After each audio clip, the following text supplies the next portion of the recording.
Nyarlathotep by H.P. Lovecraft. Nyarlathotep, the crawling chaos. I am the last. I will tell the ardent void.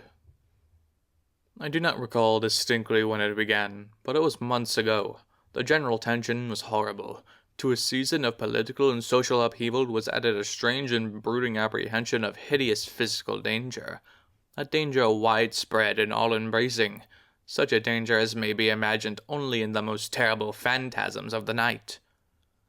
I recall that the people went about with pale and worried faces, and whispered warnings and prophecies which no one dared consciously repeat or acknowledge to himself that he had heard. A sense of monstrous guilt was upon the land, and out of the abysses between the stars swept chill currents that made men shiver in dark and lonely places. There was a demonic alteration in the sequence of the seasons. The autumn heat lingered fearsomely, and everyone felt the world, and perhaps the universe, had been passed from the control of known gods or forces to that of gods or forces which were unknown. And it was then that Nyarlathotep came out of Egypt. Who he was, none could tell, but he was of the old native blood and looked like a pharaoh. The fellahin knelt when they saw him, yet could not say why. He said he had risen up out of the blackness of 27 centuries, and that he had heard messages from places not on this planet.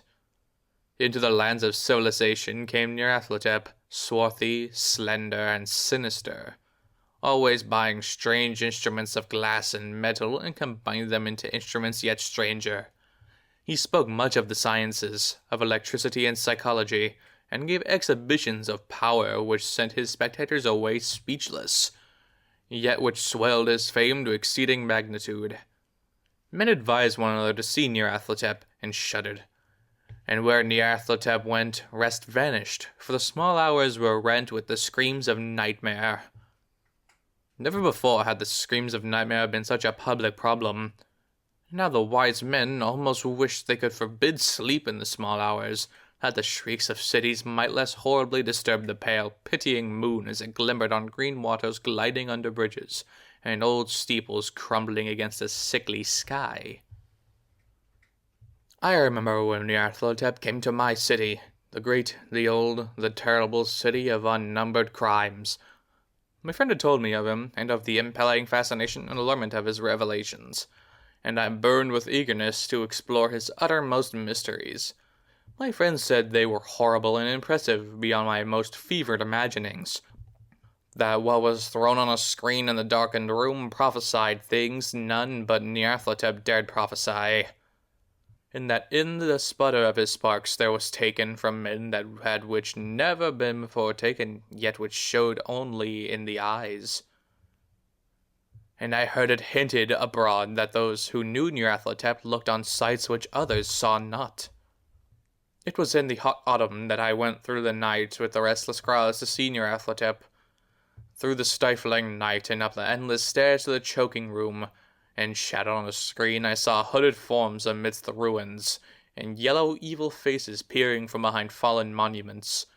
And I saw the world battling against blackness, against the waves of destruction from ultimate space, whirling, churning, struggling about the dimming, cooling sun.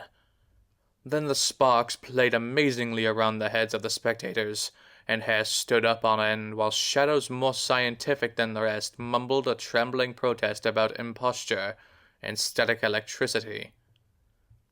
Nyarlathotep drove us all out, down the dizzy stairs into the damp, hot, deserted midnight streets. I screamed aloud that I was not afraid, that I could never be afraid, and others screamed with me for solace. We swore to one another that the city was exactly the same and still alive, and when the electric lights began to fade, we cursed the company over and over again, and laughed at the queer faces we made. I believe we felt something coming down from the greenish moon, for when we began to depend on its light, we drifted into curious involuntary formations and seemed to know our destinations, though we dared not think of them.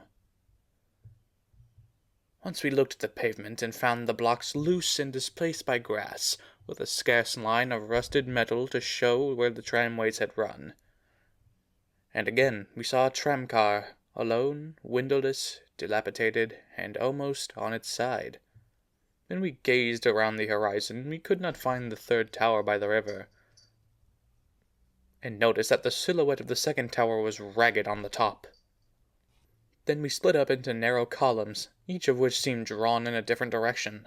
One disappeared in a narrow alley to the left, leaving only the echo of a shocking moan. Another filed down a weed-choked subway entrance, howling with a laughter that was mad. My own column was sucked toward the open country, and presently felt a chill which was not of the hot autumn.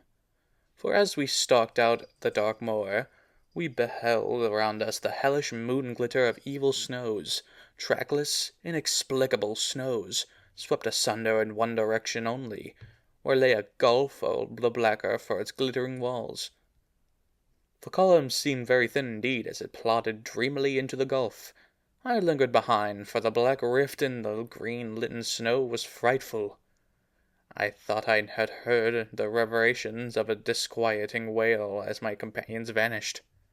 But my power to linger was slight, as if beckoned by those who had gone before. I half floated between the titanic snowdrifts, quivering and afraid, into the sightless vortex of the unimaginable. Screamingly sentient, dumbly delirious, only the gods that were can tell. A sickened, sensitive shadow writhing in hands that are not hands, and whirled blindly past ghastly midnights of rotting creation, corpses of dead worlds with sores that were cities, charnel winds that brush the pallid stars and make them flicker low. Beyond the worlds vague ghosts of monstrous things, half-seen columns of unsanctified temples that rest on nameless rocks beneath space and reach up to dizzy Vaka above the spheres of light and darkness.